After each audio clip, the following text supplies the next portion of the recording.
rabbil alamin alladzi an'amana bi ni'matil imani wal islam. Asyhadu an la ilaha illallah wahdahu la syarikalah wa asyhadu anna Muhammadan abduhu wa rasuluh. Wassalatu wassalamu ala Rasulillah wa ala alihi wa ashabihi wa man tabi'ahu bi ihsanin ila yaumiddin, amma ba'du. Rabbi shrah li sadri wa yassir li amri wahlul 'uqdatam min lisani yafqahu qauli. Bapak-bapak, ibu-ibu, jamaah salat maghrib Masjid Al-Iqbal yang dirahmati Allah Subhanahu wa taala. Alhamdulillahirabbil alamin, kita bersyukur kepada Allah Subhanahu wa taala. Di maghrib ini kita diberikan kemudahan oleh Allah Subhanahu wa taala untuk melanjutkan lagi pembahasan kita dari kitab Fiqhus Sunnah yang ditulis oleh Syekh As-Sayyid Sabiq. Insyaallah pembahasan kita masih terkait dengan bab tentang salat, ya. Kemudian salawat dan salam pada Rasulullah sallallahu alaihi wasallam, pada keluarganya, para sahabatnya dan para pengikutnya sampai akhir kelak. Di malam hari ini, Pak, di maghrib ini kita mulai pembahasan tentang kashfur ra'si fis shalah, ya, tentang membuka kepala di dalam salat. Kashfur ra'si berarti membuka kepala pas salat, ya. Enggak pakai peci atau sebagainya, ya. Nah, di kepala enggak pakai peci. Nah, diriwayatkan oleh Ibnu Asakir dari Ibnu Abbas radhiyallahu anhu bahwasanya Nabi sallallahu alaihi wasallam karena rubama, kata Ibnu Abbas, kadang-kadang itu beliau, ya, naza'a qalansuwatahu, itu melepaskan qalansuwahnya, ya, semacam sorban atau peci, intinya penutup kepala itu, ya, peci kalau kita, atau sorban orang Arab itu. Kemudian faja'alaha sutrah baina yadayhi, kemudian dijadikan sebagai sutrah, sebagai pembatas, ya, taruh depan pembatas di hadapan beliau salat, ya. Ya, kalau bisa memang kita, ya, sutrah itu ada gitu. Minimal itu kan garis sajadah itu. Kalau kita bawa sajadah itu garis itu minimal itu udah bisa. Sebagian ulama itu mengatakan itu.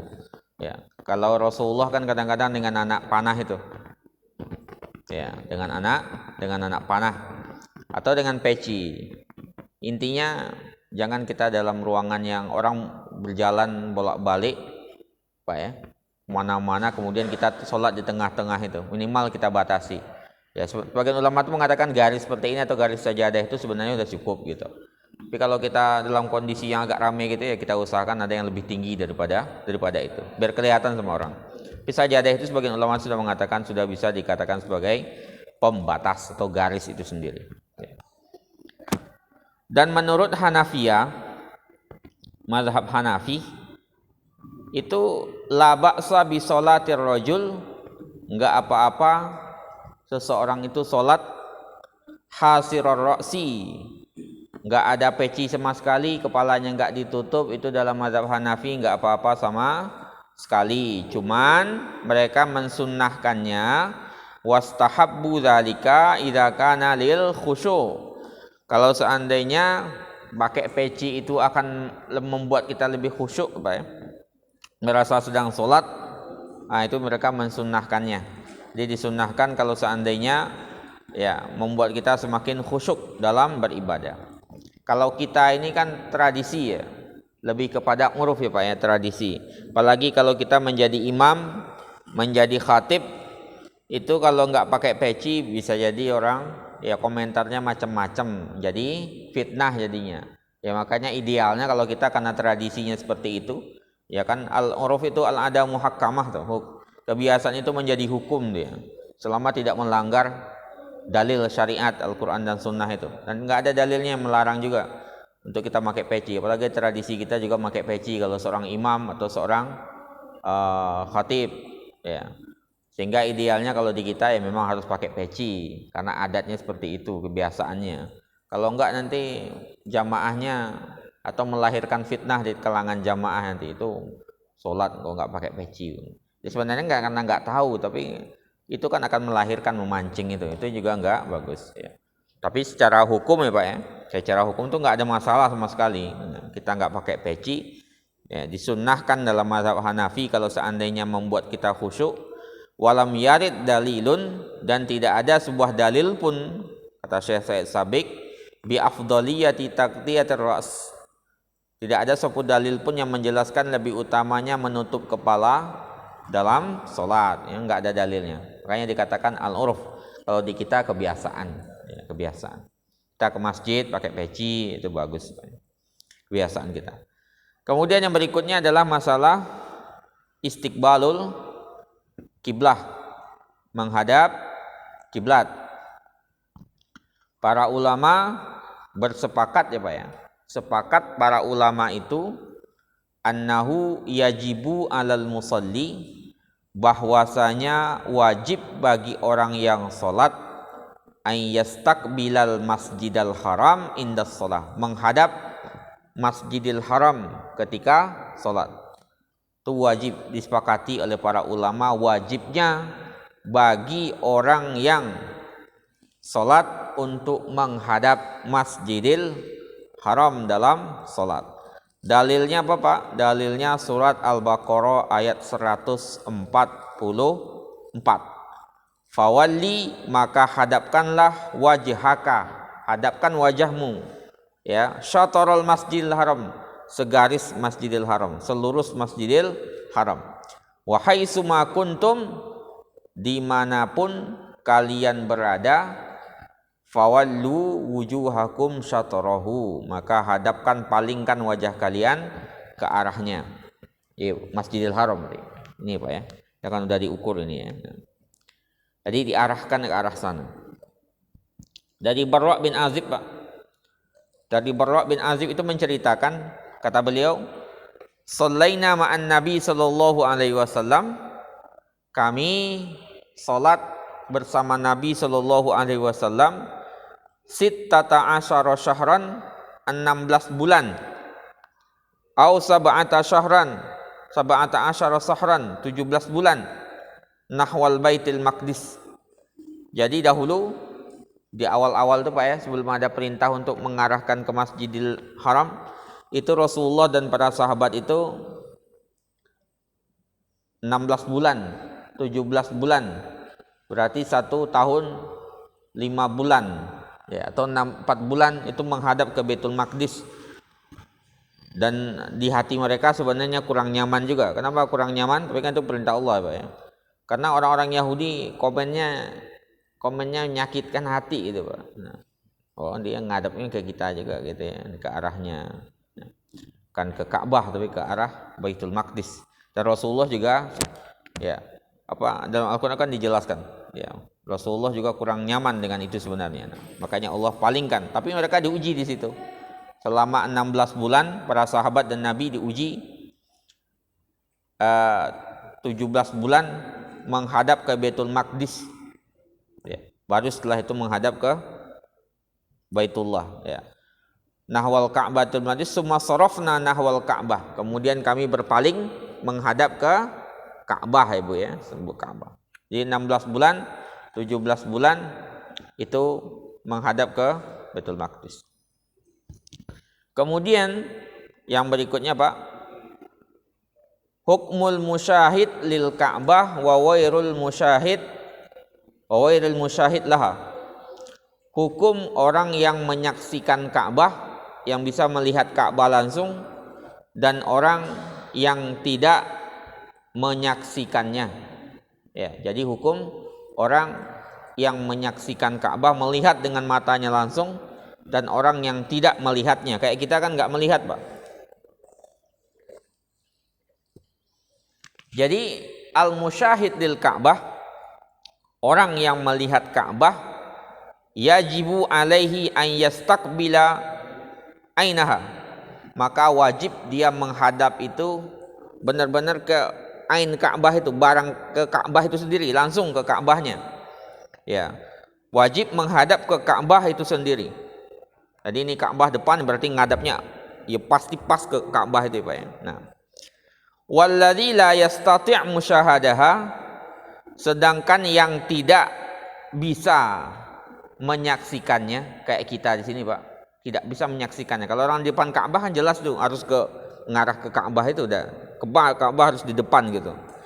Sedangkan yang tidak, maka yajibu alaihi, maka wajib baginya an yastaqbila jihataha, menghadap ke jihahnya, arahnya itu. Arahnya itu ya kita berusaha mengarahkan, walaupun ini kan ini mungkin bisa jadi 100% atau enggak Pak ya. Tapi kan kalau seandainya enggak ada alat ini, minimal itu kan mengarahnya ke sana. Jadi diarahkan. Walaupun tidak nanti tepat 100%, tapi diarahkan ke situ. Beda sama musyahad. Musyahad harus memang pas kan? Karena melihat. Ya, itu dahulu yang menjadi perdebatan antara Ustadz Ki Haji Ali Mustafa Ya'qub dan beberapa yang lainnya. Kalau Syekh Ali Mustafa Ya'qub, Ustadz Ali Mustafa Ya'qub itu kan Ki Ali Mustafa Ya'qub itu maunya, beliau pahamnya jihah. Jihah itu arah saja. Walaupun enggak tepat gitu. Jadi arah itu bagi beliau sudah cocok itu. Sebagian mengatakan ya ain, apalagi sekarang sudah banyak teknologi seperti kayak gini Pak ya. Teknologi sebenarnya membantu kita untuk itu. Tapi kalau seandainya dalam kondisi nggak ada yang mengukur, minimal kita jihah itu. Jihah. Ya, jihah itu artinya arahnya ke sana gitu ya. Walaupun nanti nggak tepat 100%, itu sudah dihitung benar udah itu. Karena kita jauh dari melihat itu. Cuman sekarang ini sudah dibantu oleh alat, itu mungkin ketepatannya lebih bagus Pak ya. Kayak ini kan udah dibantu alat ini. Ya ini lebih bagus tentunya. Kalau dahulu kan belum ada. Karena inilah yang mampu dilakukan. Ketika itu yang mampu dilakukan seperti itu. Kalau sekarang sudah al-maqdur alaihi itu kemajuan itu udah menjelaskan kepada kita titiknya udah bagus gitu. Titiknya sudah bagus. Wala yukallifullahu nafsan illa wus'aha. Allah tidak membebani kecuali sesuai dengan kemampuan. Jadi ketika kondisinya tidak ada memungkinkan alat untuk menempatkan, berarti jihah ya Pak ya. Tapi kalau seandainya sudah bisa menempatkan kayak sekarang itu ya itu berarti kita ngikuti itu udah. Itu udah jelas berarti. Tapi kalau seandainya tidak, maka kita berusaha sesuai arahnya saja. Karena dalam hadis itu juga ditunjukkan arahnya, karena kemajuan ketika itu mungkin belum seperti sekarang. Nah, dalam hadis Abu Hurairah dikatakan Nabi Shallallahu Alaihi Wasallam bersabda, "Ma bainal masyriq wal maghrib kiblah," kata Rasulullah. Di antara barat dan timur itu ada kiblat. Kemana titik pasnya itu enggak penting ke arah timur, di antara timur dan barat bagi penduduk Madinah ketika itu. Bagi penduduk Madinah antara timur dan barat berarti sudah menghadap ke arah kiblah. Walaupun nanti enggak tepat posisi titiknya, mereka sudah dianggap sebagai jihad karena mereka enggak menyaksikan penduduk Madinah itu. Beda sama Makkah, mereka langsung melihat Ka'bah itu. Itu ketika itu, ya. Ketika belum ada ini Pak ya. Kalau ini membantu banget sekali memang. Arah-arah pengukur arah itu. Nah, membuat kita tepat pada titiknya itu. Kalau dahulu begitu dikatakan. Atau ketika kita berada dalam kondisi tidak ada alatnya sama sekali. Ya Pak ya. Kalau bagi penduduk Mesir kiblat mereka itu di antara timur dan selatan. Itu kalau Mesir itu. Jadi Mesir kiblatnya di mana? Di antara timur wa bainal masyriq wal janub, antara timur dan selatan itu Mesir. Kalau orang-orang Yaman, timur mereka bagian kanan, ya. Kemudian an yaminil musalli, ya. Timur itu di bagian kanannya orang yang sholat, barat itu di bagian kirinya, ya. Orang India yakunul masyriq qalfal musalli, bagi orang India Pak Bu ya. Arah timur itu nanti di belakang mereka. Mereka ngadap kiblat itu timurnya di belakangnya. Berarti mereka ngadapin ke barat gitu. Ya. Qalfal musalli wal maghrib amamahu, barat di hadapannya. Tergantung posisinya nanti memang. Nah, tapi dalam hadis itu dikatakan untuk penduduk Madinah ketika itu kiblat itu antara barat dan timur. Makanya adanya alat gini, perkembangan kayak gini ini membantu kita. Cuman dalam kondisi nggak ada alat kayak gini Pak, kita di hutan, atau di mana ya tinggal cukup pakai kompas perkiraannya di mana gitu. Enggak, perkiraannya di mana itu sudah mencukupi. Nah. Kemudian yang berikutnya Pak, bima ta'riful kiblah, dengan apa kita mengetahui kiblat? Dengan apa kita mengetahui kiblat? Kullu baladin, setiap negeri, lahu adillatun, memiliki dalil petunjuk takhtassu bihi, ya, petunjuk khusus yang mereka miliki, ya'rif biha al-kiblah, yang dengan itu setiap negeri tadi mengetahui kemana kiblatnya. Ya Pak ya. Kiblat tadi kita bilang orang India jadi sholatnya ngadapnya ke barat, belakangnya timur kan gitu. Nanti beda lagi orang Yaman, kanan kiri Yaman, kanannya barat, timur, kirinya barat.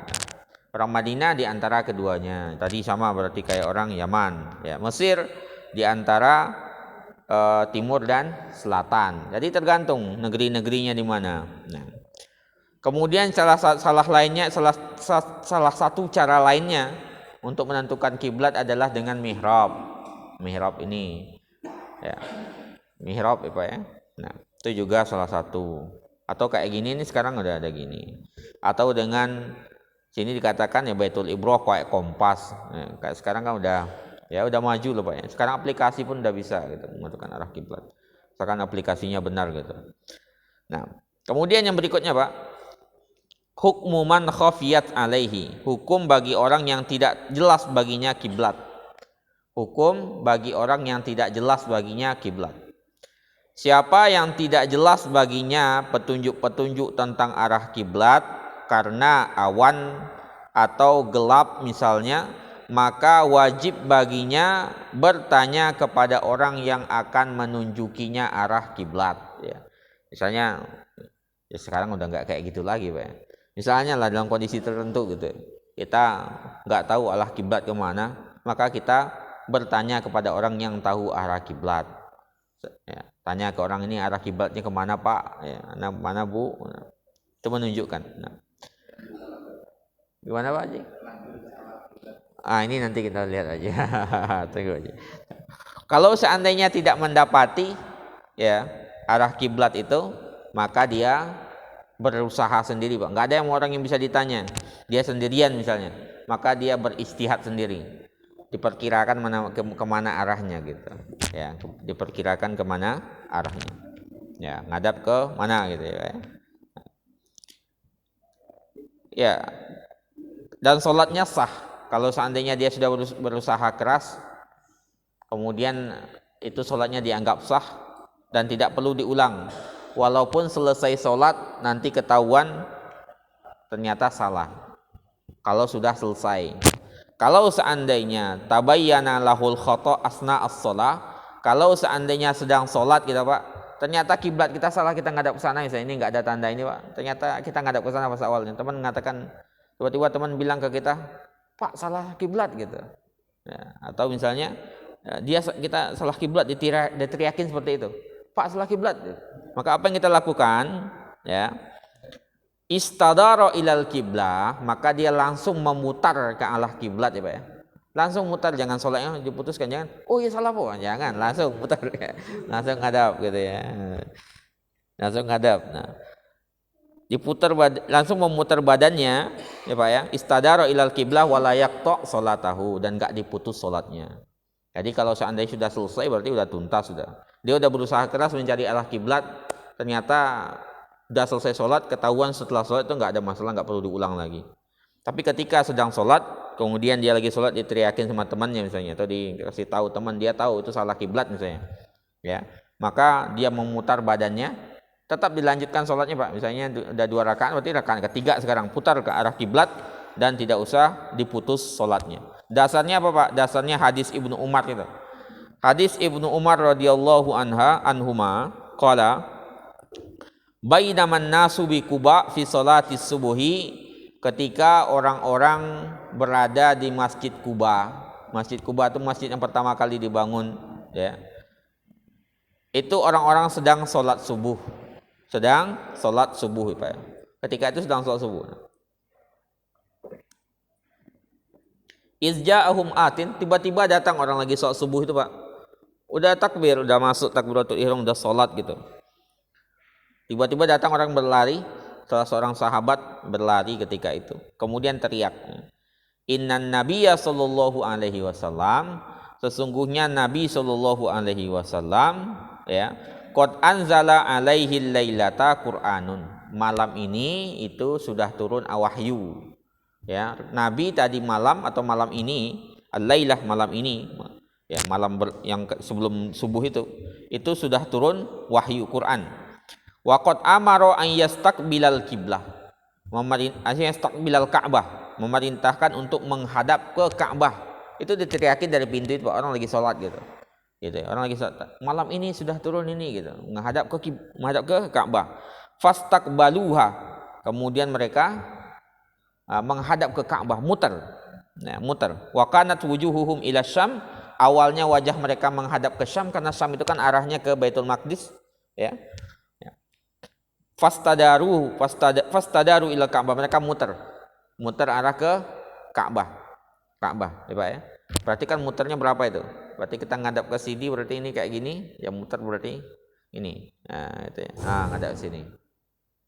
Berarti balik langsung Pak ya. Karena Syam itu kan di belakang. Ka'bah itu kan kalau menghadap ke Syam berarti belakangnya Ka'bah.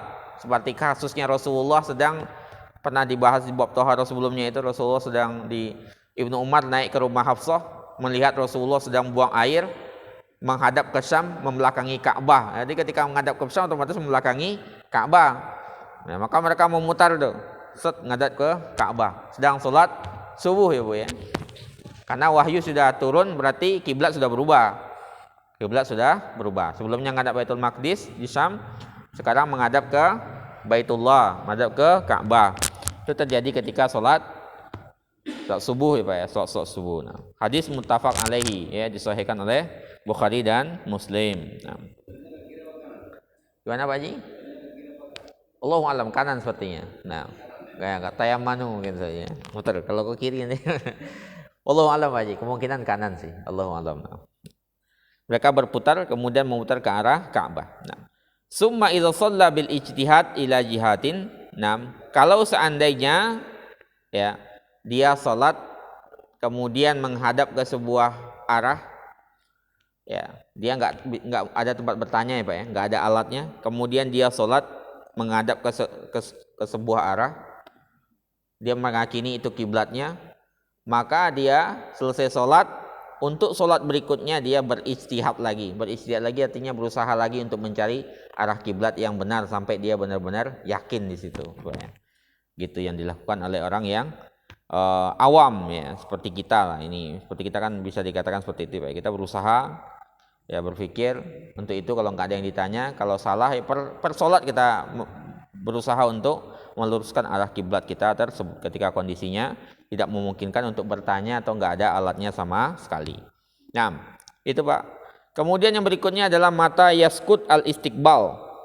Kapan gugurnya menghadap kiblat? Kapan gugurnya menghadap kiblat?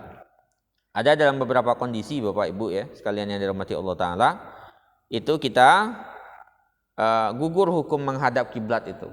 Ya, menghadap kiblat itu tidak menjadi sebuah kewajiban. Kan menghadap kiblat tadi wajib. Dalam beberapa kondisi kita itu tidak wajib lagi menghadap ke kiblat. Apa ya? Yang pertama ketika salatun nafli lirraqib, salat sunnah bagi orang yang berkendara. Salat sunnah bagi orang yang berkendara. Kalau kita mau sholat sunnah di kendaraan Bu ya, pesawat ya, di bis, di kereta, sholat sunnah kita qiyamul lail di situ misalnya kalau kita mau. Ya intinya sholat sunnah ya, maka dia menghadapkan wajahnya kemana kereta tadi mengarah. Ya, ngarahnya ke sana, yang ngadapnya ke sana berarti. Ya, jangan menghadap ke belakangnya Bu ya, ngadapnya ke arah majunya kemana. Ya, majunya ke kemana. Jadi yajuzul raqib, boleh bagi orang yang berkendara an yatanaffala ala rahilatihi. Dia boleh mengerjakan sholat sunnah di atas kendaraannya. Ya, mobil kita juga bisa. Yang enggak sopir kita Pak, mau numpang ya bisa, bis ya. Yumi berruku was sujud, dia memberikan isyarat ketika ruku atau sujud atau sesuai dengan kemampuannya lah. Ya. Merendahkan badan, ketika sujud lebih merendahkan lagi, ya intinya sesuai dengan kondisi memungkinkan ketika itu. Idealnya sih kan posisinya duduk gitu. Wa yakunu sujuduhu akhfat min ruku'ihi, ketika kita posisinya duduk maka berarti sujudnya lebih rendah daripada rukunya. Kalau rukunya segini Pak, ya sujudnya berarti lebih rendah lagi gitu ya. Ya, lebih rendah lagi. Dan kiblatnya apa? Haitsu ittajahat dabatuhu. Ke arah mana kendaraannya itu mengarah, itulah arah kiblatnya. Cuman sholatnya sholat sunnah. Karena kalau sholat wajib itu tidak ada riwayat yang menjelaskan Nabi mengerjakannya. Itu pernah kita sampaikan juga ya Pak ya. Nah, kita sholat wajib di kendaraan itu kalau memang darurat saja. Kereta, nggak mungkin, misalnya nggak berhenti keretanya ya, atau misalnya ketika sampai di stasiun waktunya sudah jelas habis, ya maka ideal, ya maka kita bisa untuk sholat di kereta itu. Kalau enggak kita bisa masih ada waktu, kita pas turun ya turun itu. Ya.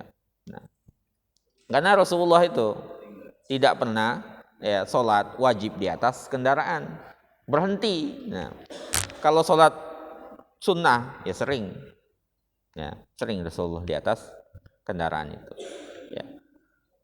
Makanya Rasulullah Shallallahu Alaihi Wasallam dalam riwayat Amir bin Rabi'ah dikatakan, Ra'aitu Rasulullah Shallallahu Alaihi Wasallam, kata beliau, aku melihat Rasulullah Shallallahu Alaihi Wasallam, ya, mana dia? Yusalli ala rahilatihi, salat di atas kendaraannya, haitsu tawajjahat bihi, kemanapun dia mengarah. Ya, jadi kemana arah kendaraannya, ke situlah Rasulullah menghadap. Diriwayatkan oleh Bukhari dan Muslim. Kemudian Muslim menambahkan yumi bi ra'sihi. Yumi bi ra'sihi artinya beliau mengasih isyarat dengan kepalanya. Artinya kalau kepalanya rendah, ruku, lebih rendah lagi sujud, kepalanya ya, kepalanya. Walam yakun yasna'uhu fil maktubah, ini yang paling pokok ya Pak ya. Rasulullah itu tidak pernah melakukannya dalam sholat wajib. Jadi sholat wajib itu enggak di kendaraan Rasulullah. Turun dari kendaraan itu. Idealnya kita turun memang. Nah, makanya kalau kita bisa secara hitungan kita sampai di stasiun subuhnya masih ada, ya kita kerjakan subuh di stasiun itu. Ya, kalau nggak memungkinkan berarti kita mengerjakan di kendaraan itu, bukan karena idealnya tapi karena darurotan ya Pak ya, karena habisnya waktu itu. Jadi hitungannya daruratnya, darurotan ya, darurat. Misalnya perjalanan mungkin dari Jakarta dimulai sebelum maghrib belum masuk, ya. Atau kalau kita sholat nanti takutnya keretanya meninggalin kita, itu juga memungkinkan seperti itu. Ya, kemudian kita sholatnya nanti nyampe di Jogja udah subuh misalnya, kan berarti kita otomatis harus sholat menjamak dua ini Pak ya, jamak qashar ini bisa, karena perjalanan maghrib dengan isya, maghrib 3, isyanya 2 bisa kita kerjakan itu. Tapi kan di kendaraan jadinya, dan itu terpaksa, bukan karena pilihan kita, karena waktunya dia nggak berhenti juga. Kalau berhenti pun cuma sebentar. Kalau kita nanti ke musola kita ditinggal kereta, itu kan nanti itu kan hal yang Pak Ji ya, keringanan gitu ya, keringanan untuk bisa itu. Takut ditinggal itu kan pernah kita bahas sebelumnya. Takut ditinggal itu termasuk dalam kondisi yang bisa merubah hukum itu. Oke, gitu ya Pak ya.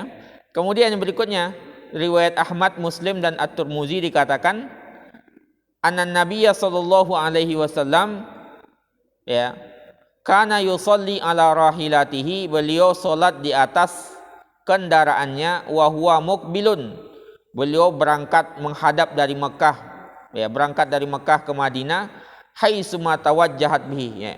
Salat kemana menghadapnya, ke situ arahnya. Dan inilah yang menyebabkan turunnya asbabun nuzul dari surat, dalam surah Al-Baqarah itu, fa ainama tuwallu fasamma wajhullah, kemanapun engkau menghadap di situ ada wajhullah, arahnya Allah Subhanahu wa taala.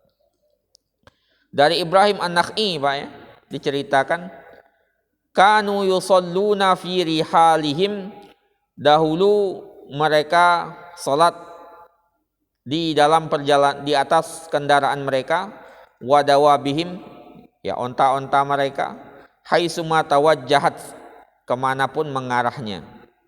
Dikatakan oleh Ibnu Hazm, hadhihi hikayatun minas sahaba wat tabi'in, ini adalah hikayat dari sahabat dan tabi'in. Umuman fil hadar was safar, secara umum baik ketika hadar, ketika tidak bersafar maupun safar. Jadi kendaraan mau kita safar atau tidak, kita bisa sholat sunnah di atas kendaraan itu, Pak ya.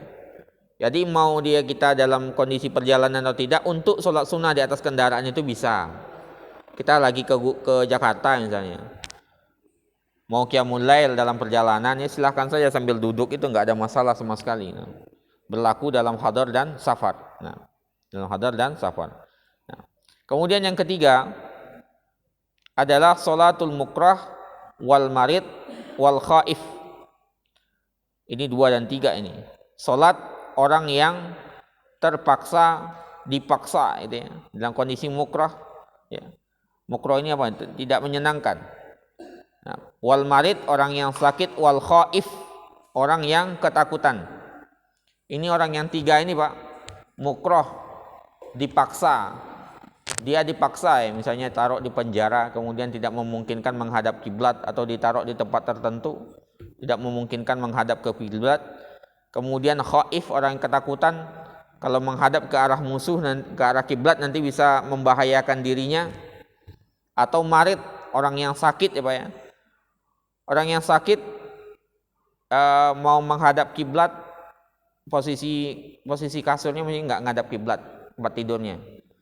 Kemudian mau sholat nggak ada yang mengarahkan, nggak ada yang membantu untuk mengarahkan ke kiblat. Waktu sudah mau selesai, maka dalam kondisi seperti ini dia bisa sholat walaupun tidak menghadap kiblat. Jadi orang yang ketakutan, orang yang terpaksa, ya terpaksa melakukan itu untuk sholat tidak menghadap kiblat, atau orang yang sakit, itu yajuzu lahumus sholatu, boleh bagi mereka sholat liwairil kiblah, untuk tidak menghadap kiblat, ya. Idza ajizu an istiqbaliha, kalau mereka tidak mampu menghadap ke kiblat. Jadi kalau sakit Ibu ya, tidak memungkinkan. Berdasarkan sabda Nabi sallallahu alaihi wasallam, idza amartukum bi amrin, kalau kalian diperintahkan untuk suatu urusan, fa'tu minhu mastata'tum, maka lakukanlah sesuai dengan kemampuan kalian. Kalau memang kondisinya tidak memungkinkan, ya memang berarti kita ya enggak berarti. Ya. Itu perlu hal-hal yang perlu diperhatikan ya Bu ya. Mata yaskut al istiqbal. Kapan istiqbal itu menjadi gugur. Nah. Kemudian, ya masih ada Pak ya, sedikit lagi. Habis ya? Kita cukupkan demikian. Nah, mudah-mudahan di pertemuan selanjutnya kita lanjutkan lagi Pak ya, masalah salat. Nah, insyaallah masih terkait dengan salat. Nah, pas ini. Nah, mudah-mudahan bermanfaat bagi kita bersama. Kita tutup dengan doa kafaratul majlis. Subhanakallahumma wa bihamdika asyhadu an la ilaha illa anta astaghfiruka wa atubu ilaik. Assalamualaikum warahmatullahi wabarakatuh.